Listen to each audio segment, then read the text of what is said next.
ನಮಸ್ಕಾರ ರೀ ಎಲ್ಲ ಪ್ರೀತಿ ಮಂದಿಗೆ. ಕನ್ನಡಿಗ ವಿನಾಯಕ್ ಬ್ಲಾಗ್ಸ್ಗೆ ಹಾರ್ದಿಕ ಸ್ವಾಗತ.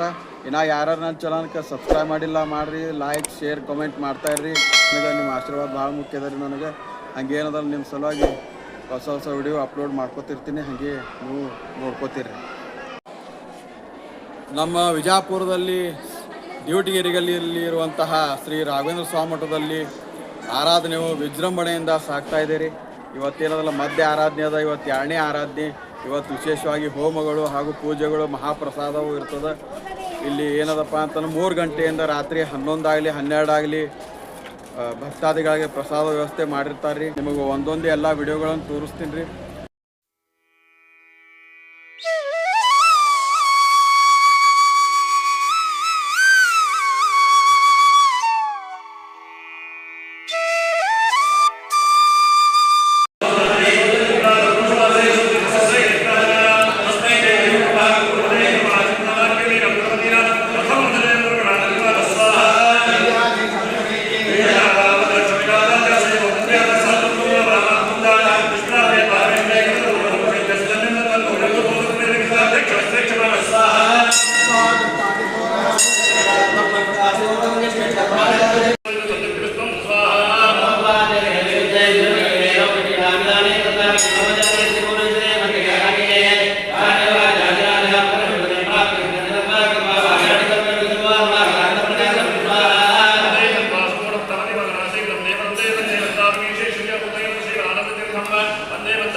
नमः आपादमौल्यपर्यन्तं गुरुनामाकृतिं स्मरेत् ಶ್ರೀವಿಘ್ನಾಪನಶಂತಿ ಸಿದ್ಧಂತಿಚೋ ಮನೋರಥ ದುರ್ವಾದಿದ್ದಾಂತರುವೆ ವಿಷ್ಣುಮಿಂದ್ರೆಂದವೇ ಶ್ರೀರಾಘವೇಂದ್ರರುವೆ ನಮೋತ್ಯಂತದಯಾಯ.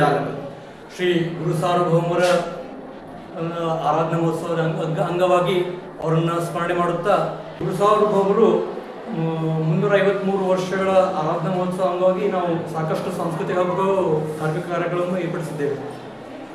ಮೊದಲಿಗೆ ರಾಯರು ಪ್ರಹ್ಲಾದರಾಜರಾಗಿ ಅವತರಿಸಿ ಸಾಕಷ್ಟು ಹರಿಭಕ್ತ ಬಗ್ಗೆ ಎಲ್ಲರಿಗೂ ಜ್ಞಾನವನ್ನು ಕೊಟ್ಟರು. ತದನಂತರ ವ್ಯಾಸರಾಜರಾಗಿ ಜ್ಞಾನವನ್ನು ಕೊಟ್ಟರು. ಈಗ 3ನೇ ಅವತಾರವಾಗಿ ಪರಿಮಳಾಚಾರ್ಯರ ಅಂದರೆ ರಾಘವೇಂದ್ರ ಸ್ವಾಮಿಗಳ ಅವತಾರವಾಗಿ ನಮ್ಮನ್ನೆಲ್ಲರೂ ಉದ್ಧರಿಸಲು ಧರೆಗೆ ಮತ್ತು ಬಂದಿದ್ದಾರೆ. ಸುಮಾರು 300 ವರ್ಷಗಳ ಹಿಂದೆ ಅವರು ಬೃಂದಾವನಸ್ಥರಾಗಿದ್ದರೂ ಕೂಡ ಇನ್ನೂ 400 ವರ್ಷಗಳವರೆಗೂ ಬೃಂದಾವನದಲ್ಲಿ ಅವರು ವಾಸಿಸ್ತಾರೆ ಅಂತಂದು ಎಲ್ಲರ ಭಕ್ತಾದಿಗಳ ನಂಬಿಕೆ ಇದೆ. ಈ ಒಂದು ರಾಘವೇಂದ್ರ ಸ್ವಾಮಿಗಳು ಸಾಕಷ್ಟು ಜನರಿಗೆ ಉದ್ಧಾರ ಮಾಡುತ್ತಾ ಪವಾಡನ್ನು ಮಾಡ್ತಾ ಇದ್ದಾರೆ. ಈ ಒಂದು ಆರಾಧನೆ ಅಂಗವಾಗಿ ತಮ್ಮೆಲ್ಲರಿಗೂ ಶುಭಾಶಯ ಕೋರುತ್ತಾ ನನ್ನ ಮಾತನ್ನು ಮುಗಿಸ್ತೇನೆ. ಧನ್ಯವಾದ.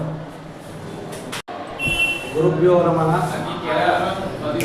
ರಾಘವೇಂದ್ರ ಸ್ವಾಮಿಗಳ ಮಧ್ಯಾಹ್ನದ ನಿಮಿತ್ತವಾಗಿ ಇವತ್ತು ಕೆಲವೊಂದು ಮಹತ್ವದ ವಿಚಾರಗಳನ್ನು ನಾನು ಇವತ್ತು ಮುಂದೆ ಹೇಳ್ಕೋಬೇಕು. ಏನಂದರೆ, ಈ ರಾಯರ ಮಠದ ಒಂದು ವಿಶೇಷತೆ ಅಂದರೆ ಬಾವಿ.